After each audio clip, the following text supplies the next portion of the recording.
Salut les gens, bienvenue dans cette vidéo qui va me servir à la fois de top et flop de mes films préférés ou détestés de cette année 2023, mais aussi une petite vidéo pour faire un bilan sérieux sur la chaîne. Et puisque c'est tellement sérieux, je vais mettre un gameplay d'Euro Truck Simulator en noir et blanc, parce que j'adore le cinéma d'auteur, j'adore l'AVDIAS, voilà, je me pogne, je fais du name dropping pour me sentir bien. Pour faire un petit récap et un petit bilan, merci pour les 300 abonnés qu'on a dépassés cette année sur la chaîne. Grâce, je pense, notamment aux vidéos best-of de Léopold Vevo, on y reviendra. Je sais qu'il manque une partie 3, 4 et 5 et on va l'aborder. J'ai également dépassé les 60 abonnés sur une deuxième chaîne YouTube sur laquelle j'upload majoritairement de la merde, voilà, j'upload des courts-métrages sous-titrés en français parce que j'ai rien d'autre à faire de ma vie de licencié en cinéma université, quoi. Et aussi des rediffs, voilà, c'est là où je poste les rediffs de mes lives, quand elles passent, parce que Canal Plus me strike, surprenant. Et j'ai une troisième chaîne qui s'appelle Donatien, que j'ai un peu laissé à l'abandon, et qui va servir beaucoup plus normalement à partir de maintenant, qui est à 18 abonnés, voilà, si vous voulez aller vous abonner, il y a déjà une vidéo sur Quentin Dupieux dessus, on reparlera de tout ça évidemment. Alors c'est la première fois que je crois que je fais un bilan un peu sérieux de ma chaîne. J'ai commencé en faisant des podcasts de merde au collège, oulala, ça a disparu de mon disque dur et c'est tant mieux. Ensuite j'ai basculé sur le shitpost, vraiment le truc bien tweetos de merde là, bien flustre, voilà, bien Nagui fan account, que j'ai majoritairement mis en non répertorié ou en privé parce que, bon, c'est un peu débile. Ensuite, j'ai refait une bascule vers les vidéos gaming un peu shitpost à la con. C'était toujours un peu shitpost, mais petit à petit, il y avait de plus en plus une ambiance de groupe, il y avait de plus en plus de mise en scène en quelque sorte, il y avait même des vidéos un peu à la Discord, un peu à la Call Me Carson. Putain, je fais un signe de croix pour pas me faire cancel. Et on en arrive aux 2 dernières années où je fais le dernier virage de ma chaîne YouTube vers un tournant un peu plus sérieux. Bon, quand même, je garde mon esprit de gros débile mental, mais c'est vrai que, bah, je transitionne vers un truc un peu plus sérieux, quoi, et on va en parler. J'ai aussi eu une période YTP, j'en ai parlé de ça? J'ai une période... Oh là là là là là là. Multitâche, je suis l'homme de Vinci, j'ai 6 bras, j'ai 6 cerveaux. Et donc la plupart des vidéos de ces styles aujourd'hui, elles sont plus sur ma chaîne parce qu'en fait, bah, je n'aime plus trop ça, voilà. J'ai grandi, j'ai changé de goût, de style, et peut-être même que ce que je vais proposer à partir de maintenant, ça va changer dans 2 mois, et je vais me reconvertir vers les tutoriels de plantation agricole. Pourquoi pas? Pour parler un peu perso mais pas trop, parce que j'aime pas trop m'étaler sur internet, ça fait bientôt 3 ans que je suis dans une école de ciné, ma passion du cinéma avec 2$, voilà, hein, ma passion, elle remonte un peu à 2018, c'est là où j'ai commencé à m'intéresser un peu sérieusement au film, et là, bah, j'en fais ma vie passionnelle et professionnelle, et donc j'ai envie de parler de ce truc qui me touche profondément. Donc c'est pour ça que les vidéos deviennent de plus en plus sérieuses, j'ai sorti ma vidéo sur Cannes, putain quelle expérience, Cannes, où je fais une critique de 50 films avec, bon, toujours un ton un peu désillusoire, un peu rigolo, parce que bah, c'est comme ça que je parle aux gens, et c'est comme ça que je pense qu'on fait la meilleure pédagogie. Et ce style de vidéo, comme les live réactions aux César et aux Oscars que j'ai fait précédemment sur Twitch et qui sont re-upload un peu partout en best-of ou en version intégrale, bah c'est ce que j'ai envie de faire, voilà, c'est ma passion en ce moment, j'ai vraiment envie de faire ce truc, je pense tout le temps aux vidéos que je prépare, j'en ai plein en écriture, j'en ai plein en montage, c'est énorme, donc c'est le virage que j'entreprends avec ma chaîne. Mais il y a pas mal de gens à mon avis qui sont là sur ma chaîne parce qu'ils m'ont découvert avec les best-of de Léopold Vevo, et on va en parler tout de suite. Alors c'est quand même une entreprise titanesque ce truc, hein. En même temps le live fait 10 heures, mais j'ai commencé à faire le dérush en septembre 2021, après avoir découvert le live sur le tard, je l'ai vu passer, mais ensuite je me suis pris d'une obsession débile de vouloir en faire des best-of, donc j'ai commencé le dérush en septembre 2021, et je l'ai terminé début mai 2022, et ma première vidéo, voilà, elle est sortie fin mai 2022, je crois le 28 mai, et j'ai continué durant l'été 2022 à monter sporadiquement la vidéo, la deuxième partie est sortie fin septembre 2022 de souvenirs, et en fait il y a eu un peu le moment de conjoncture entre ma volonté de faire des vidéos beaucoup plus sérieuses, je crois qu'en fin 2022, ma vidéo sur Quentin Dupieux est sortie sur la chaîne Donatien, et en fait ces vidéos quand elles sont sorties, elles ont pas vraiment fait le buzz, elles ont fait quelques vues dans les gens qui étaient un peu initiés, mais en fait c'est cet été, je ne comprends pas pourquoi la vidéo a buzzé. Les 2 vidéos ont buzzé, elles ont explosé le nombre de vues, elles sont passées à des milliers de vues. Voilà, 2500 vues pour l'une, 1200 vues pour l'autre. J'étais en mode d'accord, Moi j'étais en vacances en Bretagne, j'ai vu les notifications popper sur mon téléphone, j'ai fait ok, d'accord, bon, bah merci l'algorithme, hein, on kiffe toujours, ça fait toujours une trique de malade de voir comment ça marche ce truc. Le truc c'est qu'au bout d'un moment j'avais un peu tourné la page, j'avais plus trop la motivation de le faire, et avec les différents problèmes que j'ai eu sur mes ordinateurs de disque dur, de tout ça, de crash,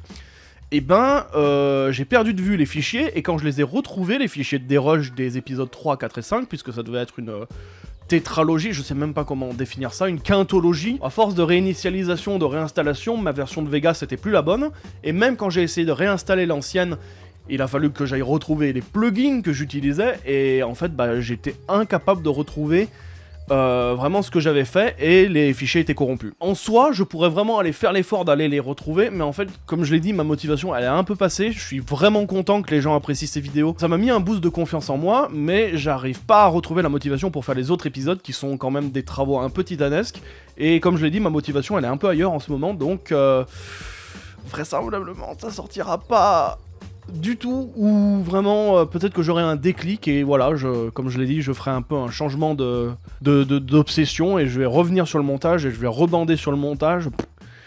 Je sais pas. En tout cas, voilà, c'était pour clarifier la situation, parce que globalement, moi, c'est un peu loin de moi, et c'est un peu des efforts que j'arrive pas à fournir. Et pour terminer, je vais reclarifier un peu ce que je veux faire avec mes 3 chaînes YouTube, donc, maintenant, on a oublié de revenir sur ce truc de base, bah j'aurai toujours Yamamoto dans le garage, avec le nom le plus raciste qui soit, pour uploader tout ce qui est mon shitpost, peut-être des courts-métrages un peu niche, qui ont pas de sous-titres français, et que j'ai envie de partager avec les gens. Je vais uploader mes rediffs de live là-bas, et vraiment de la merde. Voilà, ça sera pour un peu la poubelle, ça sera un peu la catégorie divers. Ensuite, ma chaîne de donation, elle est uniquement centrée sur les rétrospectives. J'ai plein de rétrospectives en écriture, j'ai vraiment envie de parler de beaucoup de gens, et c'est compliqué, voilà, c'est compliqué de trouver l'écriture juste, de trouver les mots justes, et d'être un peu sûr de ce que je raconte, parce que j'ai quand même pas envie de raconter trop de la merde non plus. En tout cas, voilà, la chaîne sera centrée autour de rétrospectives de réalisateurs, de différents horizons. Je vais essayer d'être un peu exhaustif, aller partir dans différents pays, dans différentes époques, dans différents genres, histoire de pas me concentrer que sur une seule époque, un seul pays. J'aimerais vraiment, voilà, explorer plein de trucs différents. Et la prochaine rétrospective, qui est actuellement bientôt en fin d'écriture, c'est sur une réalisatrice américaine. J'en dirai pas plus, et je vais tousser. Et enfin, sur cette chaîne-là, actuellement à 4 Blachonesque, je sortirai des vidéos un peu hors sujet, sur des sujets qui me plaisent. Évidemment, je mettrai mes best-of de live des cérémonies des César et Oscars. J'en reparlerai sur mon Twitter des différents lives qui vont avoir lieu au sujet des cérémonies de ce début d'année. N'hésitez pas à me suivre, vous aurez les infos en temps réel. Il y a même un Discord aussi, j'ai créé un Discord parce qu'un mec sur Yamamoto dans le garage, sous un des courts-métrages, il m'a demandé de créer un Discord, donc voilà, il y a un Discord. Mais ouais, à 4 Blachonesque, ça sera beaucoup plus pour des hors-sujets, ou pour voilà, des vidéos un peu longues, un peu exhaustives, un peu sérieuses, mi-sérieuses sur différents sujets que j'aime bien. Ça sera hors de rétrospective, ça sera vraiment pour évoquer des sujets divers et variés sur le thème du cinéma. Voilà. Bon, après cette mise au point sérieuse comme j'en ai jamais fait, on va peut-être passer au top et flop. Voilà, les gens sont là pour ça. Je pense que je vais évacuer les flops tout de suite. Comme ça, je m'énerve violemment, et puis ensuite je me calme, et ça sera beaucoup mieux.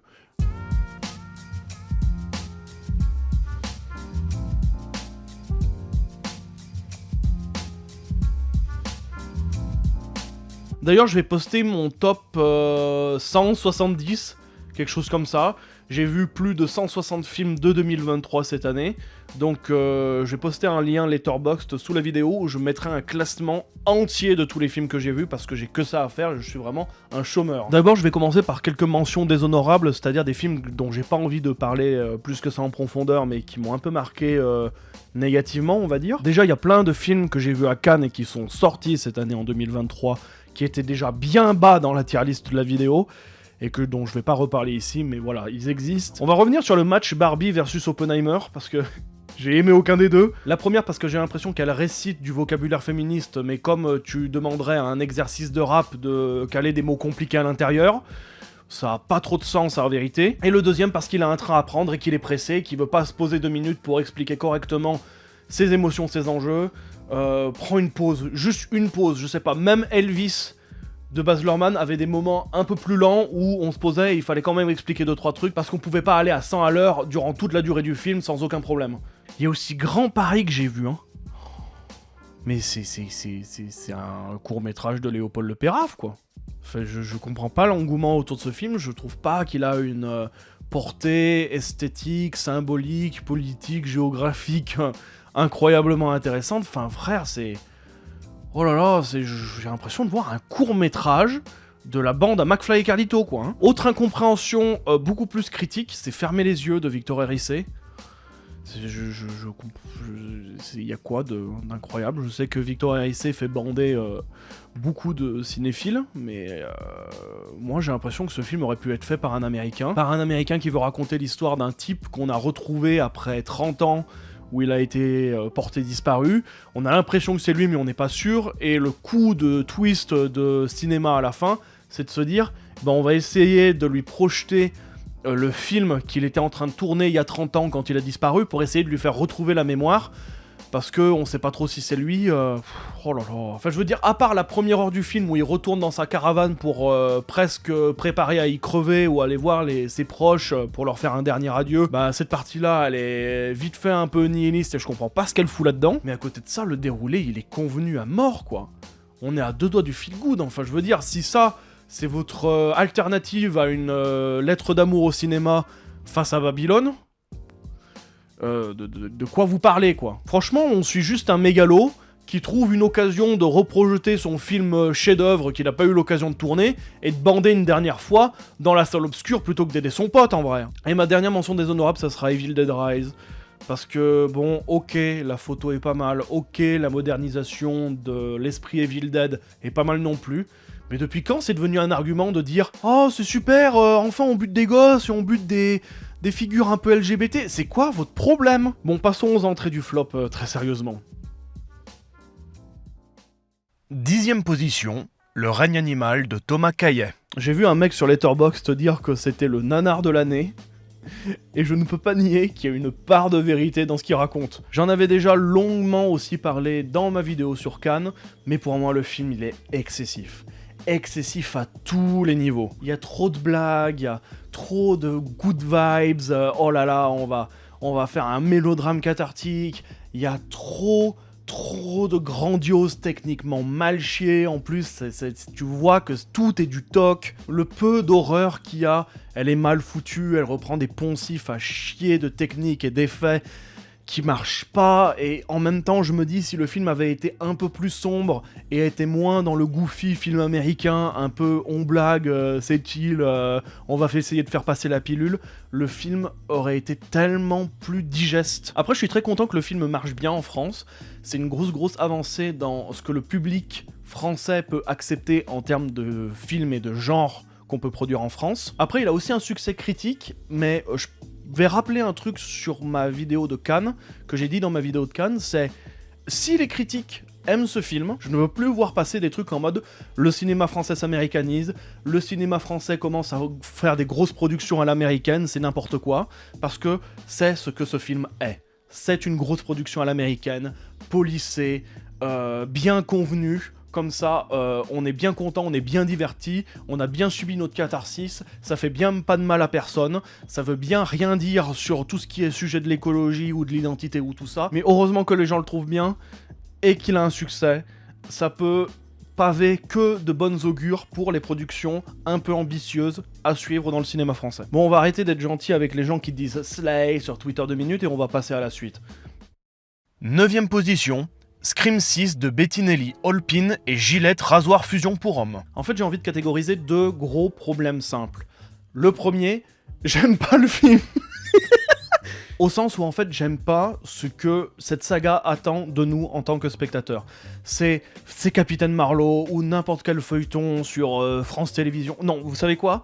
c'est les Hercule Poirot de Kenneth Branagh, en mode, on attend de nous que « Oh là là, oh non, est-ce que mon perso préféré va mourir ?» ou « Oh là là, il faut que je fasse un blog, il faut que je fasse des tweets là, il faut que je fasse 30 pages de théories sur qui va être le prochain tueur, oh là là, je vais réfléchir, et puis ensuite je vais poster, ah non, mais moi je le savais depuis le début, hein. Franchement, ramenez-nous Secret Story, voilà, comme ça vous irez faire vos petits blogs, quel est le secret des candidats, voilà, vous serez satisfait. En plus, vous pourrez faire des live tweets, voilà, en disant « Putain, tel perso s'est fait virer comme un goujat, alors que c'était mon membre de la villa des secrets préférés, putain, il avait une paire de nichons comme ça, le type. » Oh, je jure, cette génération maudite... Je retourne me branler sur Frenchy Shore, moi. Hein. Le deuxième problème que je trouve, je l'associe pas tant à la saga entière, mais plutôt aux 2 films qui n'ont pas été réalisés par Wes Craven, donc les 2 derniers. Je crois que ma critique, elle va tenir en une phrase. C'est pas parce que tu brises le 4e mur que t'es constructif, intelligent ou même pertinent. Dans le premier tiers du film, il va y avoir évidemment le perso qui va balancer un speech de 3 minutes qui va jamais revenir dans le film en disant « Waouh, les gars, on est dans une franchise. Oh les gars, on est dans une franchise. Waouh, ça me troue le cul. Le scénariste d'une franchise écrit un dialogue dans le film où le perso dit qu'il est dans une franchise. Oh là là là là, mais je m'en retourne le cul. C'est facile d'améliorer un film à ce compte-là. Bah, vas-y, tiens, on prend le prochain Fast and Furious. Vin Diesel, il arrive en début de film devant la caméra et il dit je suis Vin Diesel. J'aime les voitures. J'aime aller vite avec les voitures. Vous savez pourquoi ? Parce que je suis le Rapide et Furieux 2024 réalisé par le juif Ari Aster. J'aime bien les films qui parlent de ciné et qui ont quelque chose à dire dessus, genre Nope, ou même les films qui parlent à demi-mot d'art et de cinéma et qui ont quelque chose quand même à dire dessus, genre Le Menu. Mais là, il n'y a rien. Rien. Ils ont même pas eu le goût de faire du name dropping de films intéressants, genre comme dans le 5. Là, y a rien. Y a plus rien, on s'en fout. La seule personne qui avait quelque chose d'intéressant à dire sur ce film, c'était quand même Durandal, et ça pue, hein. Ça pue. 8ème position, Un prince de Pierre Créton. J'en ai déjà parlé longuement dans ma vidéo sur Cannes, donc je vais pas faire un épilogue hyper long non plus, mais je vais résumer un peu mon avis dessus. Le gros problème que je lui trouve, c'est l'exercice poétique qu'il fait à la fois visuellement et dans l'écriture, parce qu'on a une voix off qui est perpétuelle, et je trouve que le film en pâtit tellement. Tellement. La voix off, elle essaye de révéler des trucs poétiques et de dire poétiquement des trucs que l'image dit pas.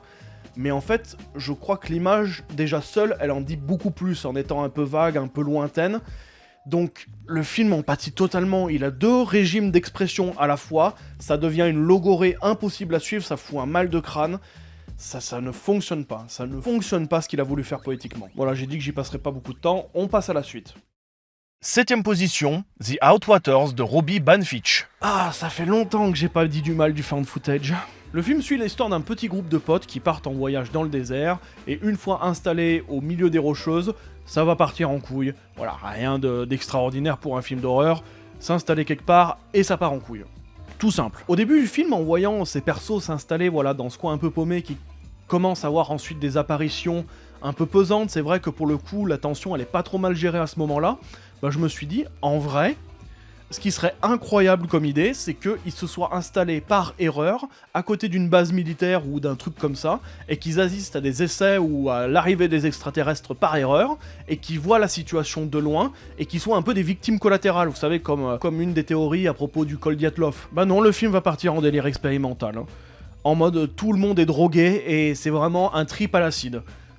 Tout le film est un trip à l'acide. Mais en fait, la première moitié du film, elle prédit pas ça du tout, et la trajectoire qu'il prend, elle est un peu vaine, quoi. Mais déjà, ça pêche, encore une fois, et comme d'habitude, avec toutes les règles de légitimité possibles du found footage. Déjà, on nous apprend au début du film que c'est des policiers qui ont retrouvé les enregistrements et qui ont fait cette compilation, et ben les mecs ils se sont gavés quoi, ils se sont dit on va faire un montage et tout, on va faire un truc quali quoi. Ça ne fait aucun sens, les cuts sont là vraiment pour des trucs artistiques, les choix d'images sont là artistiques, il y a des cuts qui font pas naturel, c'est pas des cuts où juste tu coupes la caméra quoi. Enfin je sais pas, c'est quand même pas compliqué de faire un truc brut quoi. On est en train de regarder des images collectées, mises, juxtaposées les unes à côté des autres, on comprend que ça va être brut, c'est le principe. Pourquoi se faire chier à faire du montage fictionnel transparent comme on a l'habitude? Et comme le film parle de trucs qui arrivent à des gens et que c'est tout dans leur tête parce qu'ils sont à la moitié en trip acide, et bah évidemment que la caméra filme.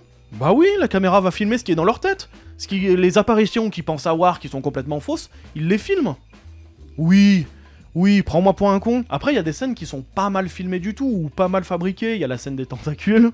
Voilà, il y a la scène avec les 3 pics dans le désert par exemple, où on se dit qu'il y a malgré tout une certaine beauté dans justement cette expérimentation, ce truc trip à l'acide, mais en même temps il y a un côté gratuité du gore, quoi, gratuité de la violence, qui ne sert à rien, sinon à essayer d'ajouter un peu de piment à ce trip à l'acide qui est creux et vain. Et au final le résultat qu'on a, c'est on a l'impression que c'est un gosse qui joue avec sa caméra à faire des trucs dégueulasses dans la terre du jardin, à filmer ça en mode il se croit trop intelligent, il croit qu'il va faire un truc mystique et tout, mais c'est raté, il faut quand même comprendre à un moment que le gore plus le format du found footage, ça donne un résultat qui est foncièrement vulgaire, et tu vas pas arriver à un truc à faire un Tree of Life, quoi, de Terrence Malick. Alors j'avais peur de n'insulter que des films d'horreur, mais je viens de voir que je n'ai qu'un seul film d'horreur dans mon flop 5, dans les 5 films qui restent, donc on va immédiatement passer à la suite.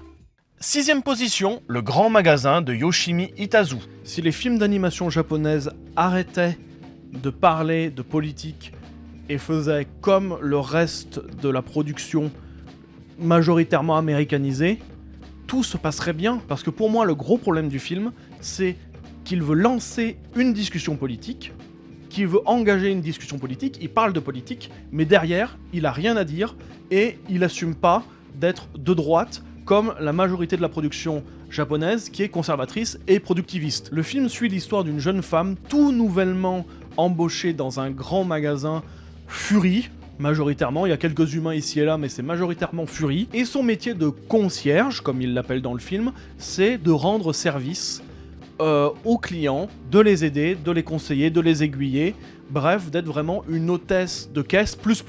Je vais quand même dégager une thématique très bien construite et très intéressante du film, malgré tout ce que j'aurais de mal à dire sur le reste du film, c'est toute sa thématique autour de la question des services à rendre. Et bien vis-à-vis de ce sujet-là, le film pose une question qui est très intéressante, c'est comment est-ce qu'on peut rendre service, comment est-ce qu'on peut intégrer cette culture du service quand on est asocial, inadapté socialement, quand on a des difficultés à lier, à comprendre les gens. Parce que le personnage principal est exposé directement comme ça. C'est une personne qui n'arrive pas à comprendre les gens, qui a du mal à lire leurs volontés, leurs émotions, et qui justement essaye de travailler à se dire comment est-ce que je peux leur rendre service alors même que j'ai du mal à les lire, alors que j'ai du mal à m'exprimer avec eux, alors que je suis maladroite. Voilà, c'est un thème qui parcourt une grande partie du film.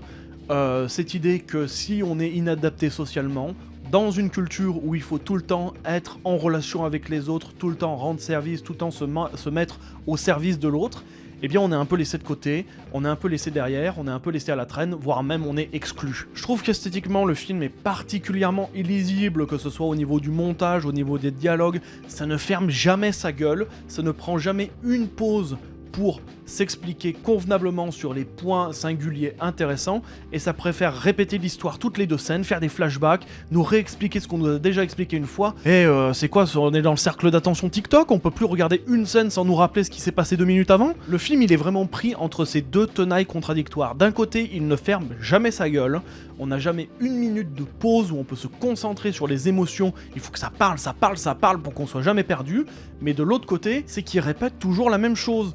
Et il est jamais constructif dans ce qu'il raconte, donc il faudrait qu'il se taise un peu plus. Quitte à être bavard, prends cette possibilité pour raconter de nouvelles choses, ajouter des choses, faire une sorte de Wes Anderson style, où ça ne ferme jamais sa gueule, mais il y a tellement d'éléments à comprimer dans un seul dialogue, dans une seule voix off, dans un seul décor, que ça explose de détails. Mais déjà que Wes Anderson c'est difficilement lisible, alors là mais c'est l'indigestion totale jusqu'aux chiottes. Arrivent donc alors les questions politiques, parce que le film embraye, notamment par le personnage du patron, par l'inspecteur du travail qui veille un peu sur notre personnage principal, arrivent les questions vraiment politiques. Tout ce qui est question évidemment de l'extinction des espèces animales, de l'utilisation des données personnelles, du capitalisme à outrance, etc. etc. Donc on s'attend à un moment que le film reconnaisse le cynisme de ce grand magasin qui est le grand magasin comme objet d'outrance absolue, mais en même temps les seuls habitants qu'il y a dedans ce sont des espèces disparues.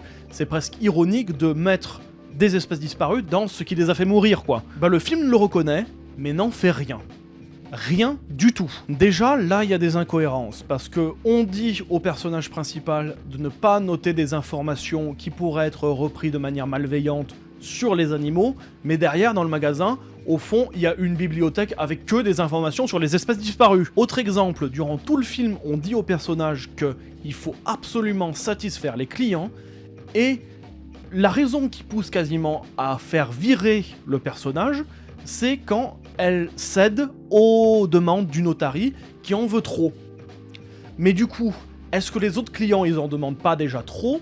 Et elle est où la limite entre vouloir satisfaire tous les clients de manière absolue, telle qu'on l'a dit durant tout le film, et cet Otari-là? Et ils disent quoi en plus sur l'Otari? Que durant sa vie, ça a été difficile, donc c'est pour ça qu'elle en demande trop. Mais du coup, les animaux, il faut leur rendre hommage dans ce magasin? Ou ils sont tous des cons? C'est quoi la limite? Tous les personnages sont pardonnés, tout glisse. Quand une décision horrible est prise, la scène d'après, c'est comme si elle avait jamais eu lieu. Je vais prendre l'exemple du mammouth qui fabrique des sculptures en glace, là. On lui détruit quasiment sa pièce maîtresse, auquel il tient le plus parce que ça lui rappelle sa femme défunte. Le mec, il est au fond du trou, il veut que personne lui parle, il y a rien pour le consoler, il le dit lui-même, rien ne pourra réparer ça. Et la scène d'après, il y a le léopard de merde qui lui amène un gâteau au chocolat qui fait même pas le tiers du diamètre de sa trompe, et le gars fait « Oh, ça va, c'est nickel, non, c'est réglé, tout va bien. Non, ça va, c'est sûr, ça va. » Et évidemment, sur la question du capitalisme, évidemment qu'un film japonais va pas dire « le capitalisme, ça peut chier ». Non, évidemment, le personnage, il va rester jusqu'au bout,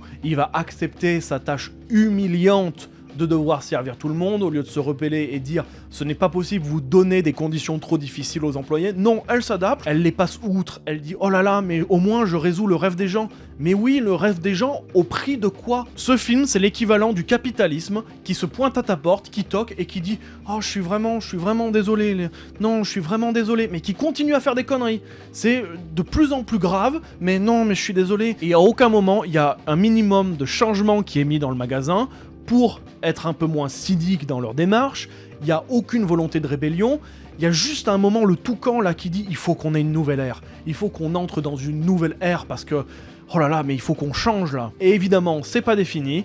On dirait juste l'esprit start-up en mode on va inventer du nouveau vocabulaire parce que le nouveau vocabulaire il est moins méchant que l'ancien. Ça m'aurait même pas étonné qu'à un moment le film sorte non mais tu sais, tes conditions de travail, elles sont pas horrible en fait, c'est juste du work rushing, tu sais le work rushing, tu dois te donner à fond pour ton travail.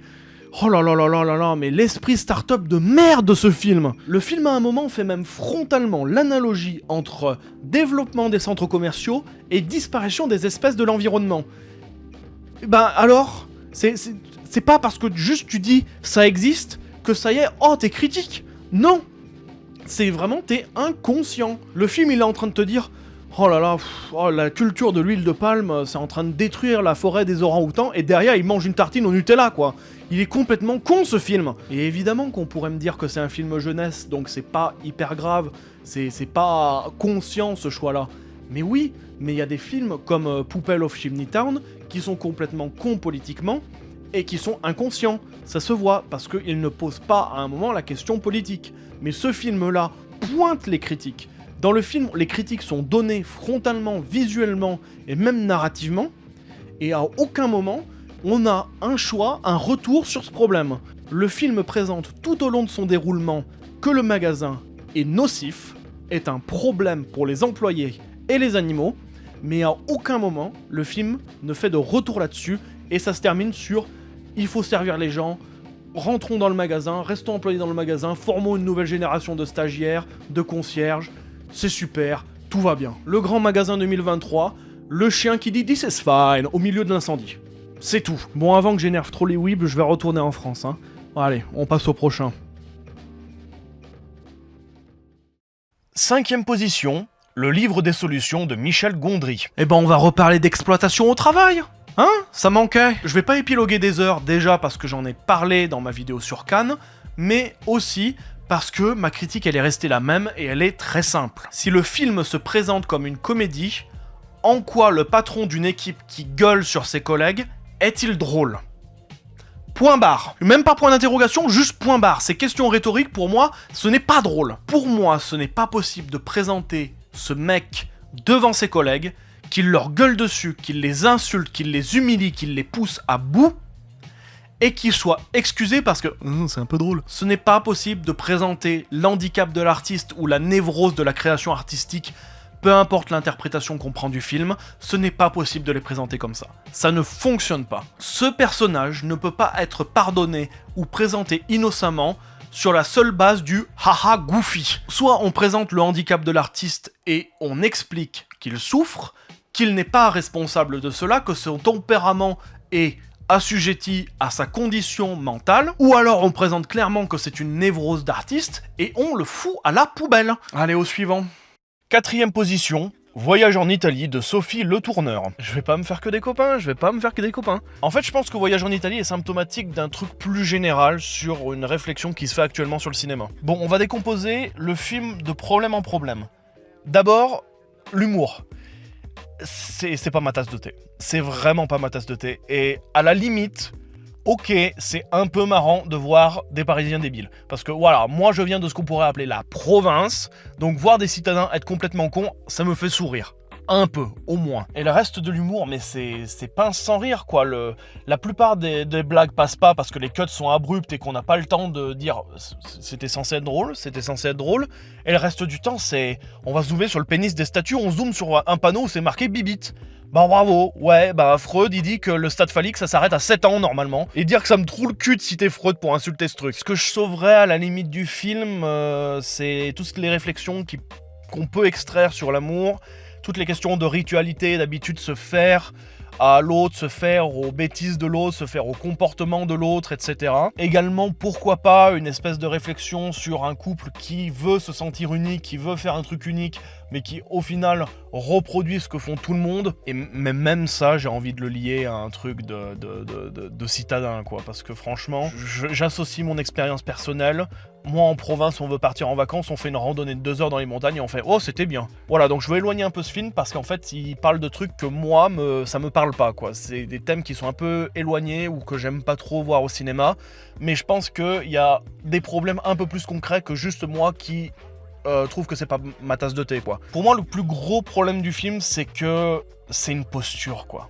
Franchement, ce film, c'est juste une posture. On va le décortiquer petit à petit, ce film. On voit qu'il veut représenter le quotidien, une forme de quotidienneté à la vérité, puisqu'on voit ce couple, non pas dans des événements un peu dramatiques, mais vraiment dans son quotidien, en train de passer des coups de téléphone, en train d'aller voir les amis, en train de gérer les situations familiales, de préparer les vacances. Un style réaliste, c'est comme n'importe quel autre style, un style un peu steampunk, un style expérimental, enfin je ne sais quoi. C'est un style qu'on met au service d'un projet de film. Enfin, je veux dire, on n'utilise pas le réalisme pour rien. Je sais pas, je prends Pacifiction d'Albert Serra, on prend une forme de réalisme de quotidien pour faire craquer le film d'espionnage et pour montrer qu'en fait, cette espèce de gouverneur, là, Benoît Magimel habillé en blanc Tropico 7, là, bah, il est juste en train de devenir taré, le pouvoir lui monte à la tête, il essaie d'imaginer des complots contre lui, alors qu'en fait, il n'y a rien qui se passe, quoi. Pareil, si je ressors un truc qui est sorti, qui est sorti cette année, et j'avais déjà parlé dans ma vidéo sur Cannes, c'est L'Arbre aux papillons d'or, qui prend une forme de réalisme, qui prend le temps de poser ses scènes de manière longue et silencieuse,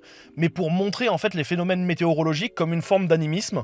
J'en parle mieux dans ma vidéo sur Cannes si vous voulez avoir plus de détails. Mais enfin, bref, on prend le réalisme pour faire quelque chose. On prend pas juste le réalisme en soi et c'est censé faire un truc. Donc à ce moment-là, voilà, je pose la question, pourquoi prendre le style réaliste ? Soit on me répond, bah c'est suffisant en soi et j'ai envie de dire non, pas vraiment. Pour les raisons que j'ai citées auparavant, c'est-à-dire que le style réaliste, comme n'importe quel style, doit être mis au service d'un discours ou d'une forme de fond ou de dispositif qui fait du sens. Ou alors, dans un deuxième cas, à la question « Pourquoi est-ce que vous faites du réalisme ?» on me répond « Bah c'est pour faire différemment de ce qui se fait habituellement. » Parce qu'on représente jamais le quotidien au cinéma, parce que l'uniformisation inspirée par l'hégémonie américaine des formes, on représente plus le quotidien des couples. Enfin, dans ce cas, ça veut dire que le cinéma, il devrait être exhaustif. C'est-à-dire que le cinéma, il devrait tout pouvoir représenter, il faut qu'il représente tout. S'il y a une part qui n'est pas encore explorée, il faut qu'on aille l'explorer. Mais c'est sans fin, en fait. C'est sans fin. Il y a forcément un moment où on va dire, oui, bah il y a un moment, oh là là, lui, il est encore moins représenté que d'autres, donc il faut faire d'autres films sur lui, mais on aura d'autres manques encore sur d'autres choses qui sont pas représentées. C'est infini. Et essayer d'entreprendre comme ça le truc de, ouais, mais on l'a pas fait au cinéma, donc c'est forcément bien. Bah non. Bah ça suffit pas de dire « Oh, on l'a jamais fait, c'est trop cool !» Bah élire Marine Le Pen au pouvoir, on l'a jamais fait. Pourquoi on le fait pas ? Je parle mal. Et on revient à ce que je disais, c'est une posture. Représenter ce quotidien, il a pas de but, c'est essayer de combler un trou qui n'a pas lieu d'être comblé parce qu'il est trop grand. Parce que moi, je pourrais arriver et dire de ce film, ça représente pas mon quotidien, donc je me sens pas représenté, donc il faut que Sophie Le Tourneur fasse un film sur mes réalités à moi. Mais c'est infini, et n'importe qui pourrait dire pareil, pourrait dire « Ah, ce couple-là, je vois un peu en quoi il me correspond, mais il y a des trucs qui manquent, pourquoi vous avez pas fait ça ?» Enfin, ça ne fait aucun sens. C'est aussi con de faire un film sur l'idée de vouloir combler un trou de représentation, de dire on va représenter ce qui n'a pas été encore représenté, que d'un cinéphile qui dirait je veux voir tous les films. Avant de mourir, je veux voir tous les films. C'est pas possible. Et le deuxième problème de posture que j'avais, c'est on va représenter du quotidien parce que le cinéma américain uniformisé qui se répand partout dans le monde l'a pas fait. Sophie Le Tourneur se croit vraiment anticapitaliste à se filmer aller aux toilettes ? Oh là là. Eh les gars, juste une petite idée comme ça qui me passe par la tête. Si vous voulez nuire aux États-Unis d'Amérique et à leur hégémonie, vous pouvez, je sais pas, par exemple, faire exploser un pipeline. Si vous voulez bander sur son économie du cinéma alternative à faire des films avec très peu de moyens, ok, allez-y, mais à un moment, mettez du fond dans vos films. Mettez du fond dans vos films. Si vous voulez faire un film à l'encontre de l'hégémonie américaine, faites un film à l'encontre de l'hégémonie américaine et puis point barre, quoi. Et je sais qu'on va me dire, oui, mais l'espèce d'histoire du couple, justement, qui essaye de devenir unique alors que, justement, il tombe dans cette uniformisation, bah c'est un contre son camp énorme, quoi.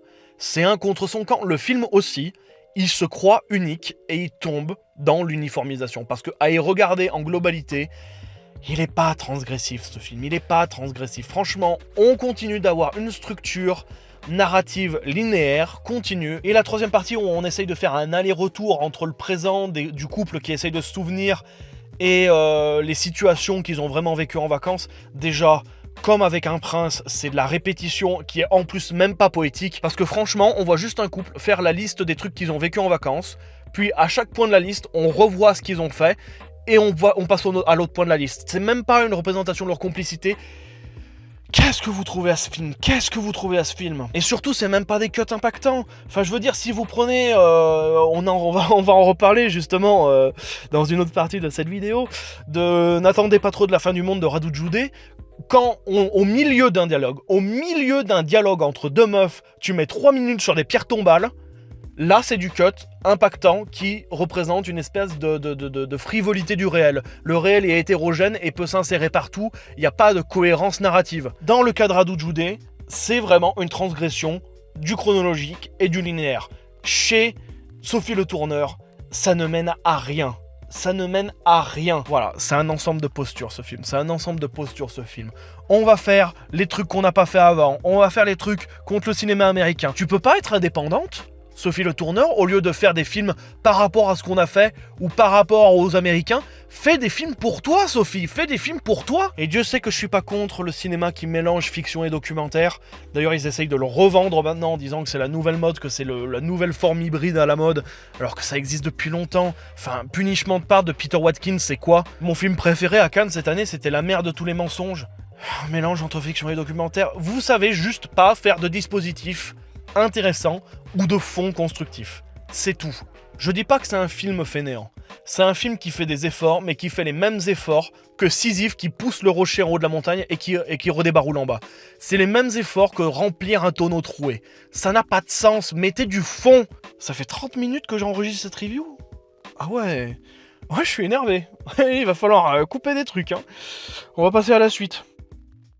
Troisième position, Pearl de Ti West. Donc, pour faire simple, Pearl Shopping est le prequel de X, dont Maxine sera le sequel. Est-ce clair ? Pearl revient donc comme une forme de biopic aux origines du personnage de Mia Goth, qui était la vieille dans le film X. Au-delà des références au magicien d'Oz,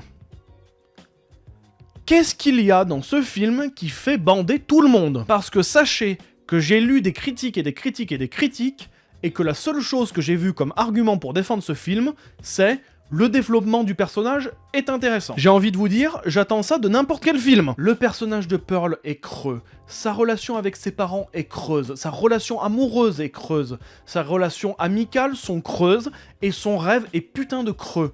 Tu vas vers Mia Goth, tu toques dessus, c'est du putain de décor tellement c'est creux. C'est le néant. C'est le néant. Je ne trouve rien dans ce film. Rien du tout. À part une vague scène de dispute qui m'a un peu remué, je ne trouve rien du début à la fin. Et l'espèce d'arrêt sur image à la fin qui fait bander tout le monde, j'ai envie de mettre des coups de carabine. J'ai envie de devenir un incel terroriste. Voilà, donc si vous avez des trucs intéressants à dire sur ce film, vous les mettez en commentaire, mais moi je vais aller dormir. Enfin non, pas tout de suite. D'abord on passe au numéro 2, puis je vais dormir. Deuxième position, Bonne conduite de Jonathan Barré. C'est pas mon humour. Voilà, j'ai même pas besoin d'aller plus loin, c'est pas mon humour. On m'a vendu ce film comme, et je m'attendais personnellement à voir une monitrice d'auto-école qui devient tueuse en série. Au final, j'ai eu une érection de technicien plateau, un film de gangster soporifique et un sketch du Palmas Show beaucoup trop long. Il y a aucun moment où le nanar marche. Il y a aucune scène où le nanar a marché sur moi. C'est limite si le film utilise le genre du nanar pour éviter les critiques en mode « Ah, c'est débile ». Bah ouais, enfin je sais pas, si je prends en exemple, comment ça s'appelle déjà, Bienvenue à Raccoon City, là, le Resident Evil de merde qu'ils ont sorti l'année dernière, c'était un nanar, mais ça marchait, c'était drôle, les situations étaient d'un shitpostesque qui marchait. Là, c'est vraiment les blagues de tonton. Ils ont vraiment pris le carnet de notes du Palmas Show, ils ont pris toutes les blagues les moins drôles et ils se sont dit, on va les recycler, on va faire du recyclage, on va être biologique avec les vannes de merde. J'ai envie de dire comme le règne animal, tout est excessif. Les effets numériques dégueulasses sont excessifs, les blagues sont excessives, les storylines des personnages sont excessives. Réduisez quand même, dosez, voilà. Dosez. Je vais renouer avec une tradition pour mon premier flop. Je vais renouer avec une tradition de l'année dernière. Allez, première position. Première position, Tout Leslie de Michael Morris. L'année dernière, j'avais les yeux de Tammy Faye en flop 1 parce que j'avais découvert ça pour les Oscars et c'était immonde. Et ben là, j'ai vu ce film pour les Oscars, juste pour ça, j'en avais jamais entendu parler avant, et c'est tout aussi dégueulasse. Enfin, il est pas dégueulasse au sens amoral, comme l'était Tammy Faye. Là, c'est vraiment rien, parce que il n'y a rien. On est sur une espèce de faux réalisme social, sur une meuf qui est addicte à la drogue, et elle va remonter la pente, et ça va être difficile. C'est déjà une storyline qui me casse les couilles dans Euphoria, alors là, si c'est sur un film d'1h30, et que c'est uniquement là-dessus, ça ne peut qu'aller mal pour moi. Il y a rien dans la mise en scène, il y a rien dans les persos, il y a rien du tout. Vraiment, le plus constructif que je puisse être, c'est de dire que c'est une espèce de réappropriation dégueulasse du sujet de l'addiction pour en faire un feel-good movie, au sens vous allez vous en sortir, vous allez voir, ça va être trop cool. Mais je pense qu'aux gens qui ont des problèmes d'addiction, il leur faut peut-être un peu plus qu'un film, genre des dispositifs, vraiment, pour les aider. Voilà, il faut investir l'argent de ce film concrètement dans la réalité. Ça serait mieux, je pense. Voilà, tout le monde s'en fout de ce film, personne ne s'en souvient. Moi, je le mets là, parce que comme ça me fait un flop original, en tout cas plus original que les gens qui mettent The Flash d'Andy Muschietti en flop 1, alors que c'est un très bon film. Voilà, allez, on va passer au top.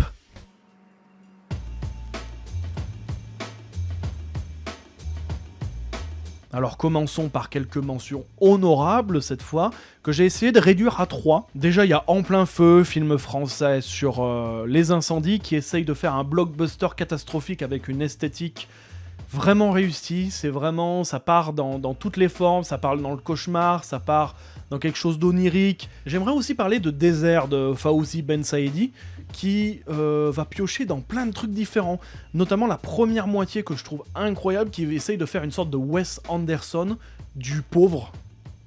Oh, c'est moi je dis comme ça. Le film suit deux huissiers de banque qui vont dans le désert marocain pour demander aux gens de rembourser leurs dettes, mais comme ils ont rien, ils repartent bredouille avec des tapis et des chèvres, quoi. Il y a deux parties au film, il y a une partie beaucoup plus comique et il y a une autre partie beaucoup plus mystique, et ce switch il est un peu violent entre la première et la deuxième partie.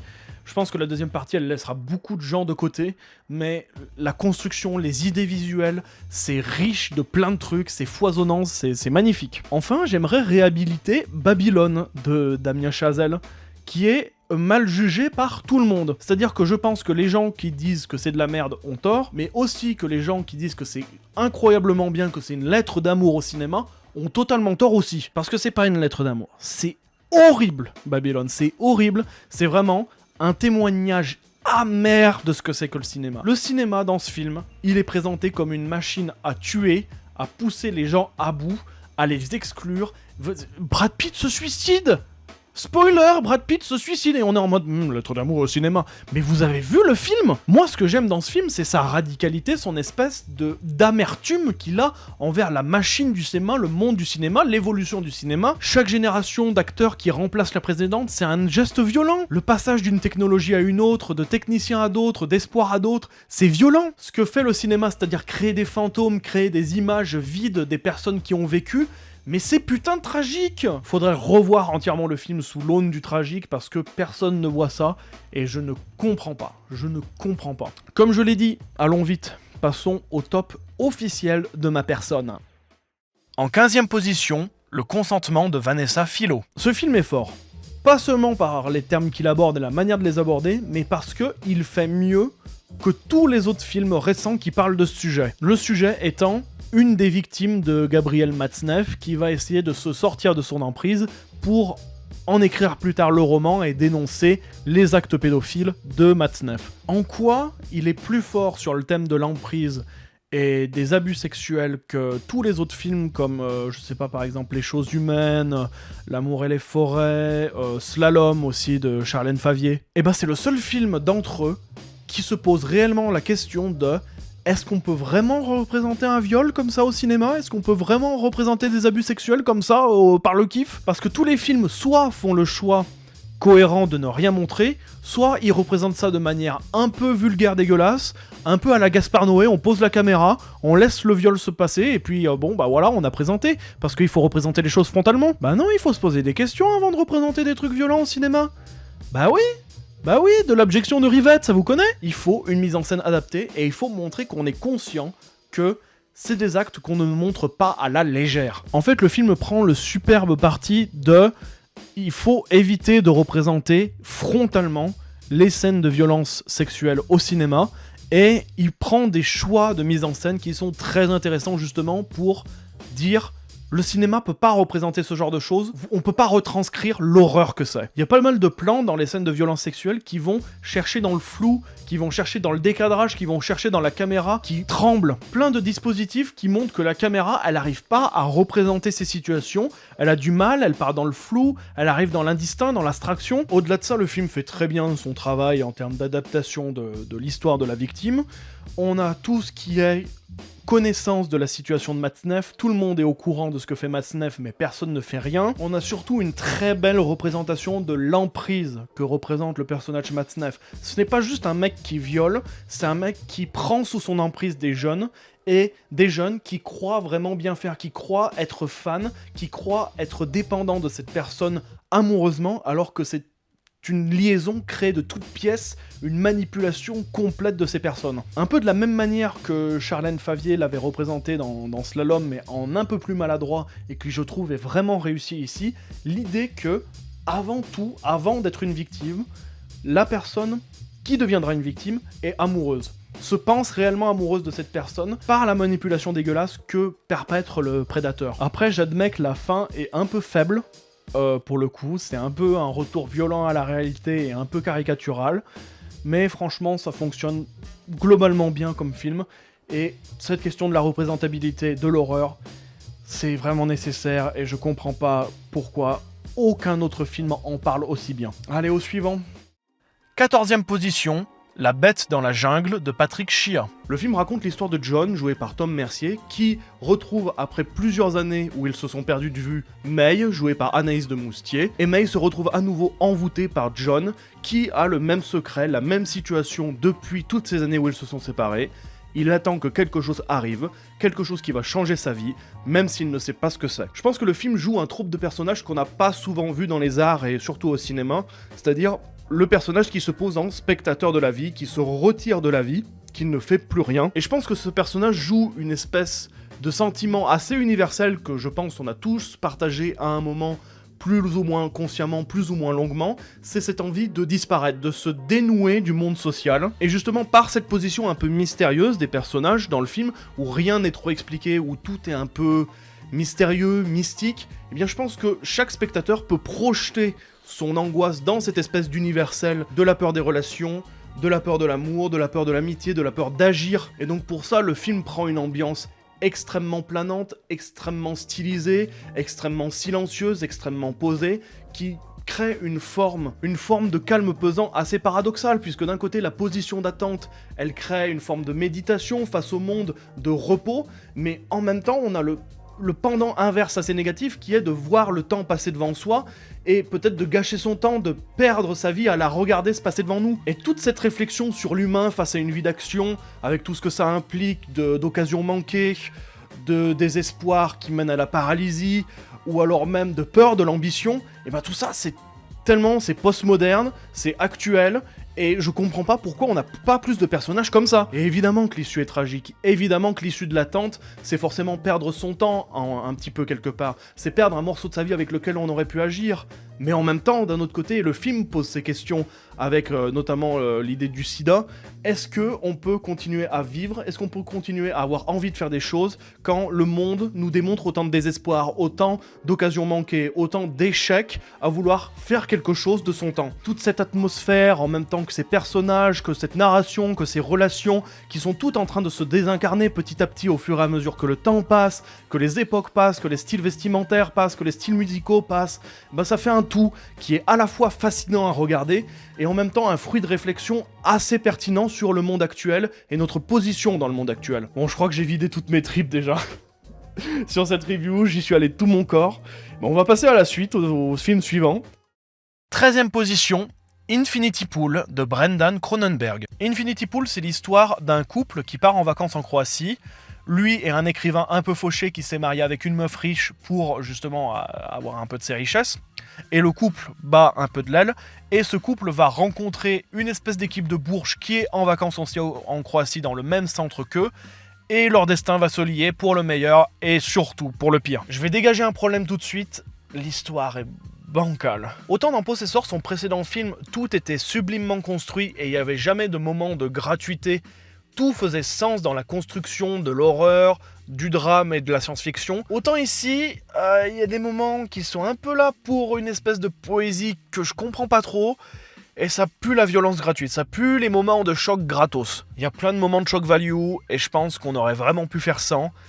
Sans, on aurait perdu un côté mystique du film, mais sans, on aurait surtout gagné en lisibilité et en, je sais pas, en chair sur l'os. Mais Brandon Cronenberg, il arrive. Il dit, moi je veux faire mon style, je veux pas reproduire les téléfilms de mon père, je veux un style à moi et je vais le confirmer à chacun de mes films. Parce que je suis désolé, mais il y a certains films de Cronenberg père où le style il est plat, hein, assez plat. Mais là le gamin il débarque et il plie le style visuel le plus abouti de l'année. Franchement, à côté d'Infinity Pool, je pourrais mettre à la limite Conan de Bertrand Mandico qui va pousser son style encore plus loin qu'il ne l'a jamais fait, mais franchement... Le style d'Infinity Pool, c'est le plus abouti en termes d'esthétique que je trouve cette année. Que ce soit la composition de Tim Aker, qui est lancinante et pesante à la fois, que ce soit avec plein de moments de poésie pure, parce que chez Cronenberg père, tout était narratif, et là on se permet des vraies pauses dans la narration pour présenter une forme de beauté visuelle, que ce soit dans le montage épileptique, que ce soit dans les mouvements de caméra, avec cette très belle intro où le réal se dit « Tiens, comment est-ce que je vais représenter le centre de vacances qui est l'endroit le plus ordonné de manière capitaliste qui soit, et ben je vais le rendre illisible en faisant tournoyer ma caméra à l'intérieur.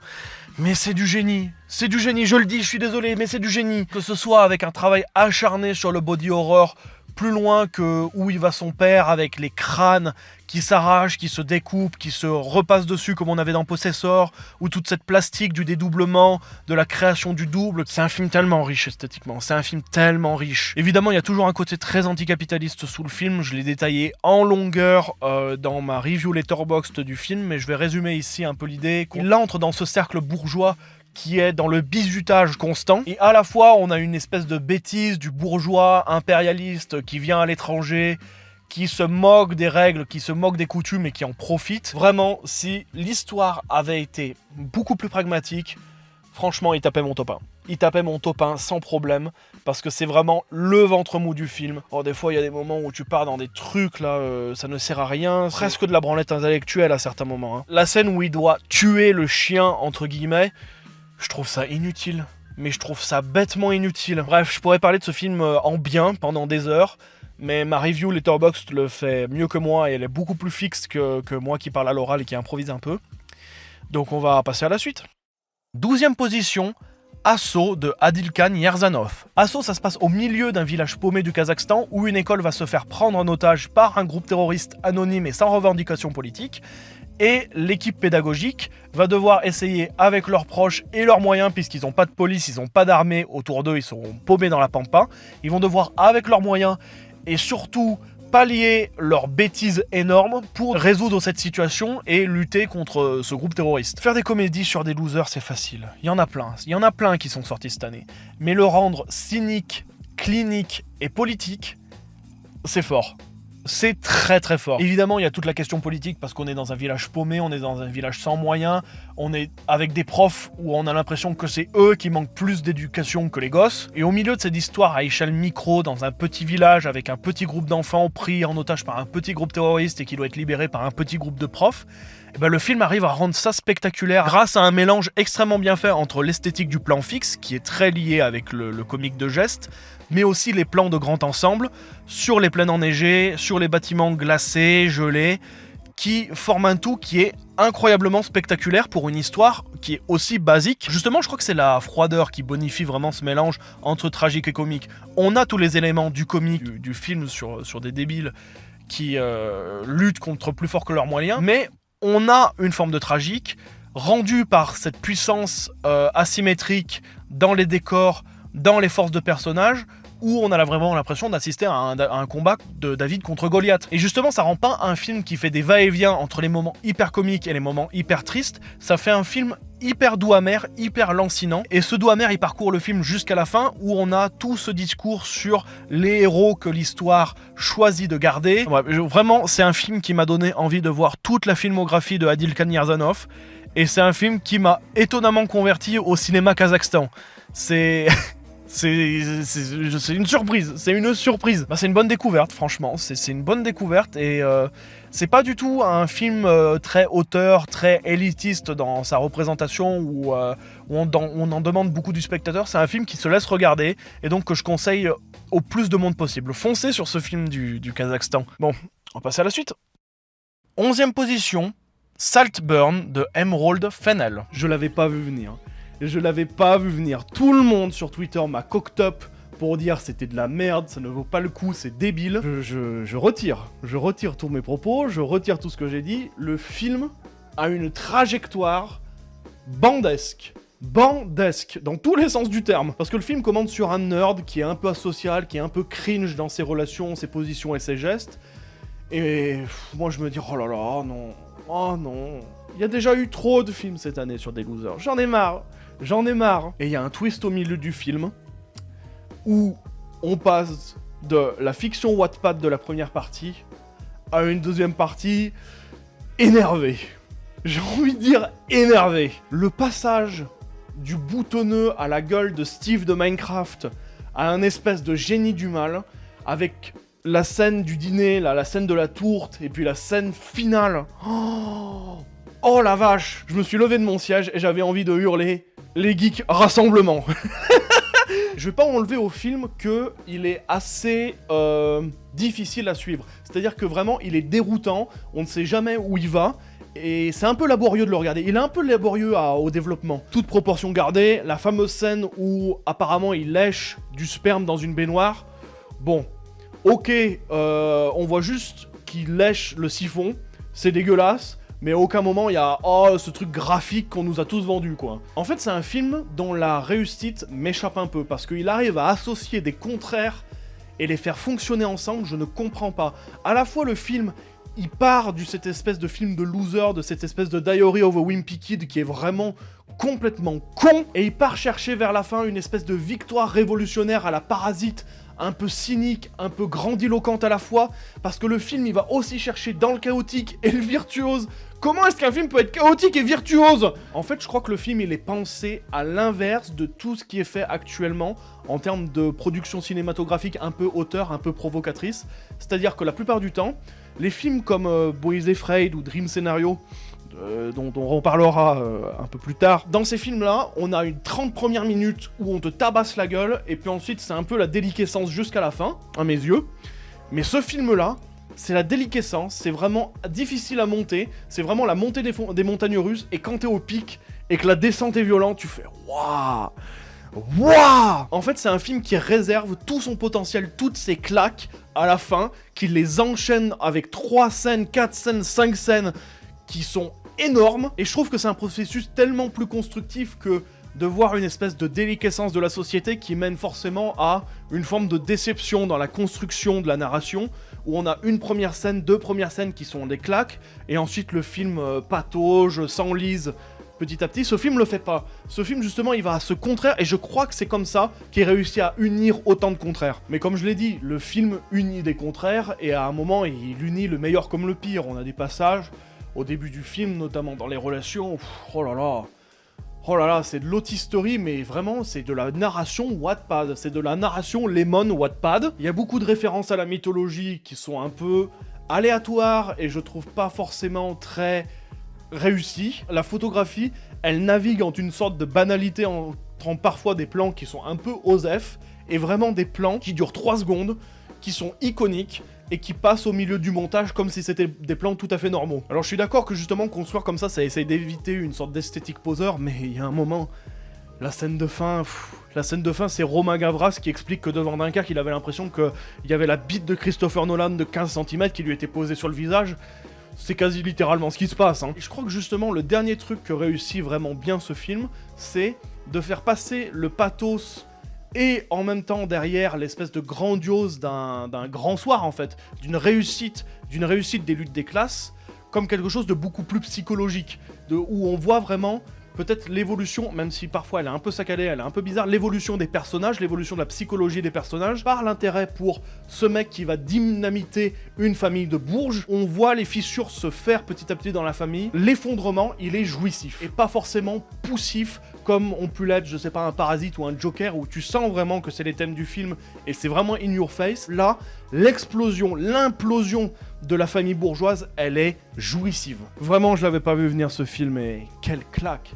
Quelle claque! Même jusqu'à la dernière minute, je ne savais pas où ce film allait, mais ça va dans le shitpost, ça va dans le mec qui a posté le commentaire, c'est le top commentaire sous le premier trailer qui est sorti du film, qui disait: est-ce que ce film est une comédie? Est-ce de l'horreur? Est-ce un drame? On ne sait pas, peut-être tous. Le mec avait capté ce qu'est le film. C'est un film qui mélange les genres indistinctement et qui en fait une bouillie qui fonctionne, alors que généralement, chez moi, les mélanges des genres, ça ne marche pas. Mais dans ce film, ça crée une espèce de tout qui mène justement à cette jouissance de l'implosion des Bourges. C'est pas très marxiste comme film, c'est pas très marxiste, mais ça me fout quand même une petite gaule anti-bourgeoise. Allez, on passe à la suite. 10e position, Un hiver à Yanji d'Anthony Chen. J'ai vu quelqu'un sur Twitter essayer d'expliquer que ce film avait essayé de reprendre tous les trucs qui fonctionnaient dans le cinéma chinois, les avait foutus indistinctement dans le scénario, et que c'était censé marcher. Bah oui, si tu prends tous les éléments qui fonctionnent du cinéma chinois, pourquoi ça fonctionne pas pour toi?